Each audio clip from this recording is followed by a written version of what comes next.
Can't get enough extreme action? Do you have a need for speed that can't be quenched? Is snowboarding down Mount Everest in an avalanche your idea of an awesome adventure? Then you've come to the right place. Because it's time for World Championship Penguin Curling! Not what you were expecting. Oh, don't let their appearance fool you. When these penguins hit the ice, look out, because it's about to get wild. Let's meet our 4 competitors. First up is Blizzard. Now, everyone who thinks Blizzard is going to win, stand up and cheer as loud as you can. Next up, we have Snowball. Everyone who thinks Snowball is going to win, stand up and cheer as loud as you can! In the third starting spot is Ice Cube.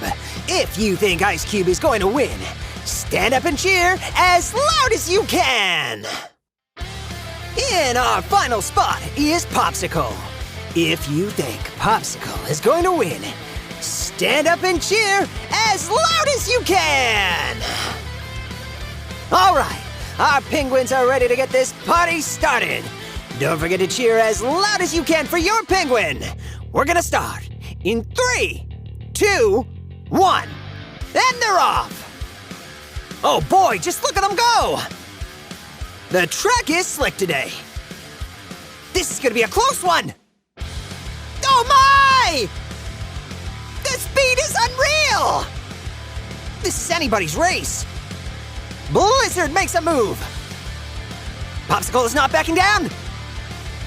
Ooh, Snowball almost wiped out. Blizzard almost wiped out. Ice Cube is battling for the lead. This is a record-setting pace. I'm afraid to even blink. Wow! Ice Cube wins a photo finish. Congrats to all you Ice Cube fans out there.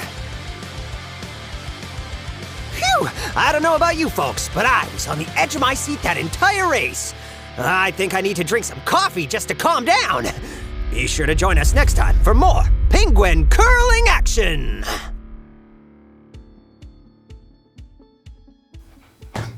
Hey, wow everyone. We are so excited that you're joining us here today at the warehouse.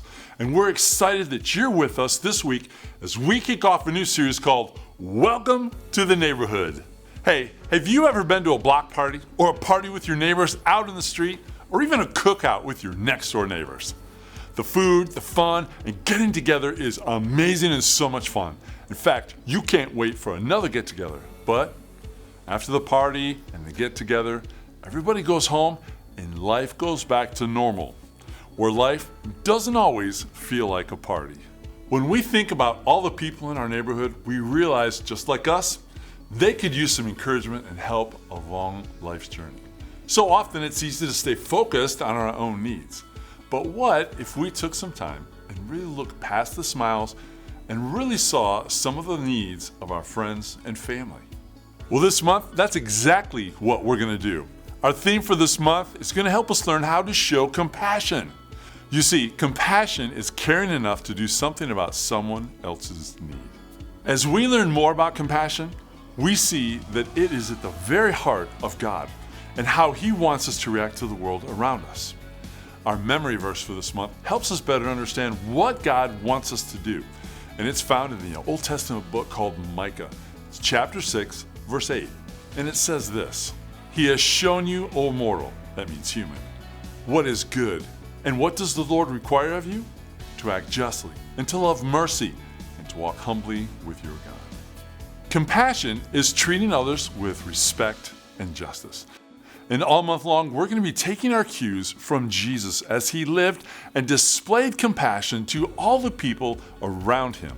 Well, this week, we're going to be learning about Jesus' mission statement. In Luke chapter 4, He's speaking in the temple, or if the local church feels, kind of like our church today. After He spent 40 days in the wilderness to be tempted, He came out and He begins to read a passage from the Old Testament book of Isaiah, where Isaiah is talking about the promised Messiah. Jesus tells everyone that He is the person that Isaiah was talking about several hundred years prior to that. And from this lesson, we learn that we are encouraged to do the same thing, to carry on the mission of Jesus and to tell others about Jesus, who came to bring help and hope and a way to heaven. Our bottom line for this week says this: following Jesus means caring about others. So hang out with us today as we see how this is played out from the book of Luke. Check it out.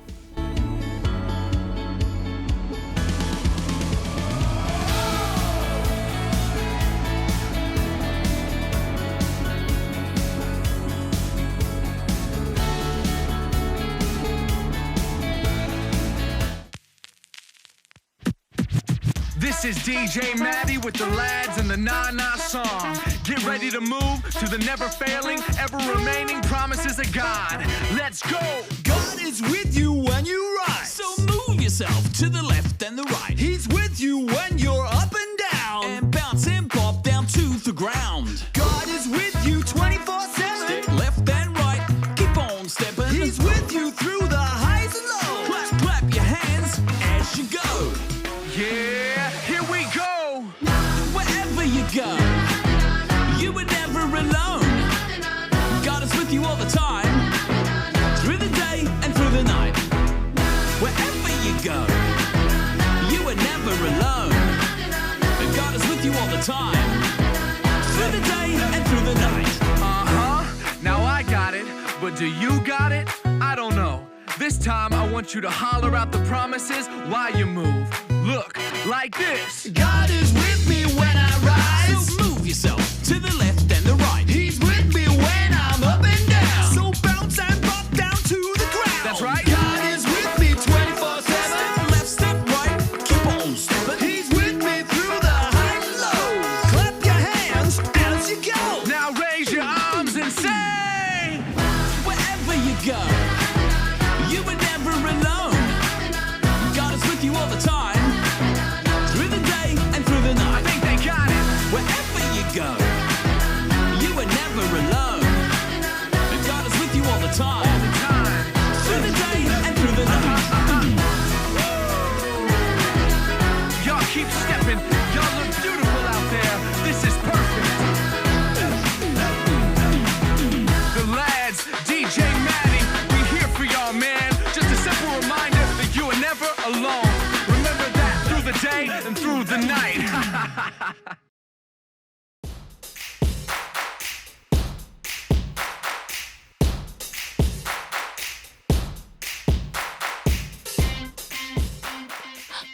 Hello, neighbors! It's me, Erica, and this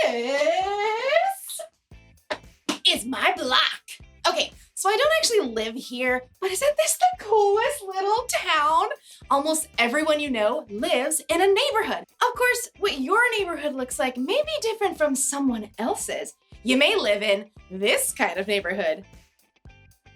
A lawn to mow, swing set in the backyard, lemonade stand in the driveway. Or maybe your neighborhood is more like this. Everything you need is within walking distance from your home. Or some neighborhoods could be like, hello out there! But every neighborhood has one thing in common: neighbors! They've all got people. And whenever there are people around, that's when you need to know about compassion. Compassion is caring enough to do something about someone else's need. Because the people on your block have all kinds of needs. When they get sick, they need a doctor.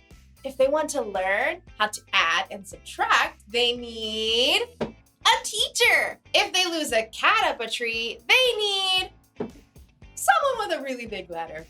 These three have made it their purpose on Earth to care about people in their neighborhoods. In today's story, we're going to hear about Jesus' purpose on Earth, and maybe ours too. I'm not really sure what I want my purpose to be. I just hope I get my own action figure. Yee! I'll see you in a bit.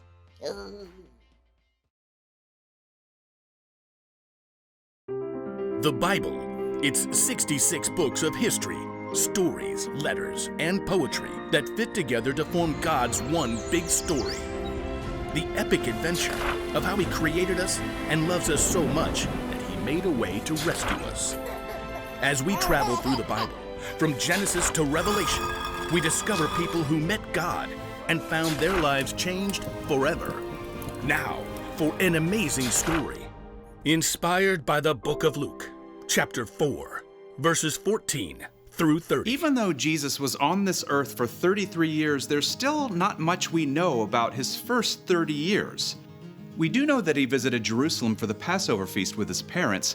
He learned carpentry skills from his father Joseph. And when he was about 30, he went down to the Jordan River and asked his cousin John to baptize him in the water. It is right for us to do this. It carries out God's holy plan. As Jesus rose from the water, God's voice called out from heaven. "This is my son, and I love him. I am very pleased with him." It was an incredible way for Jesus to begin his ministry. After 40 days in the wilderness alone with God, Jesus returned to Galilee, filled with the Spirit of God. Anytime he visited a new town, he went to the place of worship, the synagogue, to teach the people. You are the light of the world. Isn't he just the bee's knees? Everywhere Jesus went, people were amazed and praised his teaching. That is, until he got to Nazareth, the town where he had grown up. Well, if it isn't Carpenter Boy Jesus. Hey man, where you been? We hear you talk real big now. On the Sabbath day, Jesus went into the synagogue. An attendant handed him a rolled papyrus. The scroll of Isaiah. Isaiah was a prophet who lived hundreds of years before Jesus, and God had spoken to Isaiah about a Messiah who had come to rescue God's people, and Isaiah had written down every word. Watch that papyrus as you unroll it. A bit crackly. Jesus stood before the crowd of worshipers and unrolled the scroll until he came to the right place. The Spirit of the Lord is on me. He has anointed me to announce the good news to poor people. He has sent me to announce freedom for prisoners. He has sent me so that the blind will see again. He wants me to set free those who are treated badly. And he has sent me to announce the year when he will set his people free. There was silence as Jesus rolled up the scroll and sat back down. Everyone stared. Today, this passage of Scripture is coming true as you listen. Jesus hadn't just read some dry, dusty, ancient words. Jesus had declared that he was God's Messiah, that he was there to announce good news and bring freedom to the poor, the hurting, and those who had been mistreated. But he's Joseph's son, isn't he? He can't be the Messiah. What I'm about to tell you is true. A prophet is not accepted in his hometown. Words are easy. He calls himself a prophet? I studied with him on those benches right over there. Thinks he's something special because he can read a scroll. All around the synagogue, people rose to their feet, glaring. They turned on Jesus. You are not welcome here anymore. That's right. We don't need you making things up. The people were so angry they forced Jesus out of the synagogue. He allowed them to herd him straight through the village, all the way to a cliff on the edge of town. Get rid of him! Throw him down! But Jesus simply turned and looked at the people, sorrow in his eyes. The men and women that he'd known and loved growing up wouldn't accept who he was. The crowd couldn't face Jesus. In their anger, they had missed the whole point, that Jesus had come to make things right for those who were hurting and overlooked. Jesus walked right through the crowd, away from the cliff edge. They parted to let him go through. Then he left Nazareth and went on to Capernaum, where he continued to carry out his mission.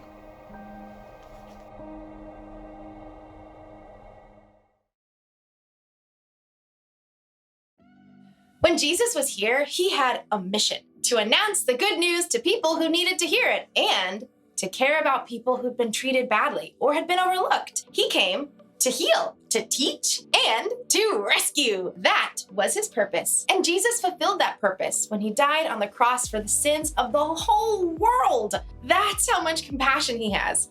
That's how much he cares for us. So, if we're going to follow Jesus, that doesn't mean we literally have to walk where Jesus walked. But it does mean that we should have a similar purpose. We should care about others. Your purpose might be to heal. When someone isn't feeling well, maybe you can do something to help them feel better.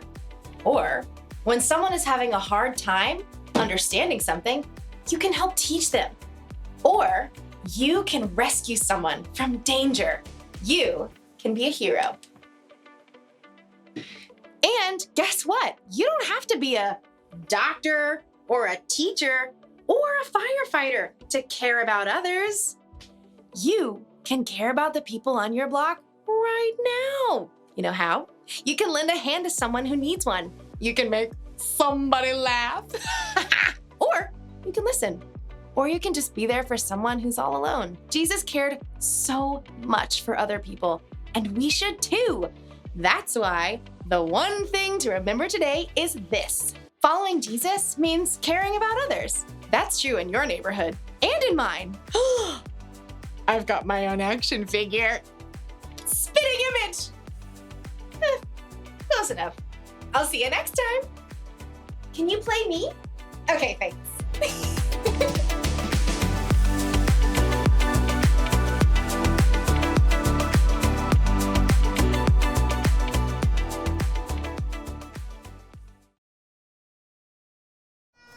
Huh? What? Is right? Huh?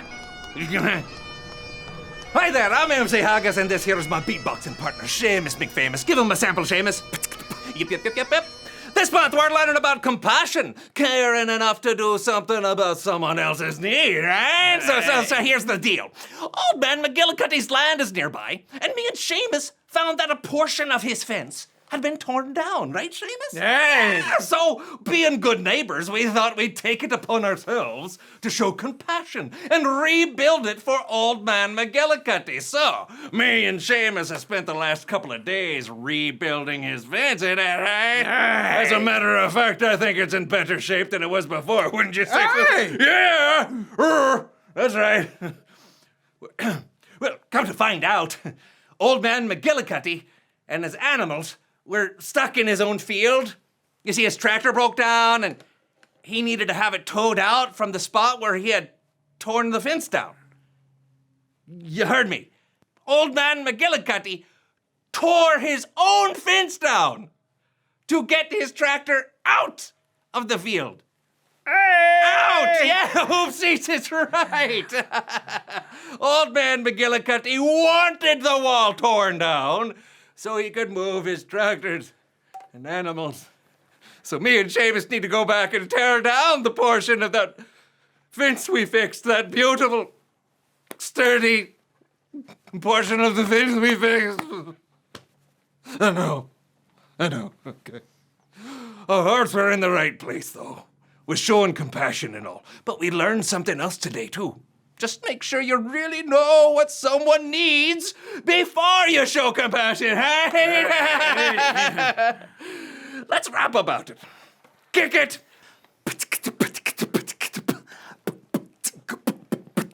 Have you heard the latest fashion, the hardest hearts? It's completely smashing. It shows other people that they're your passion. So care enough to do something about someone else's need, and that's compassion. Word!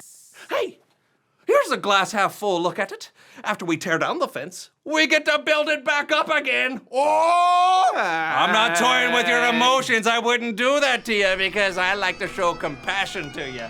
What? Ding! See what I did there? I said compassion and then whoosh, ding. Right. The wink gives it away that we're talking about compassion.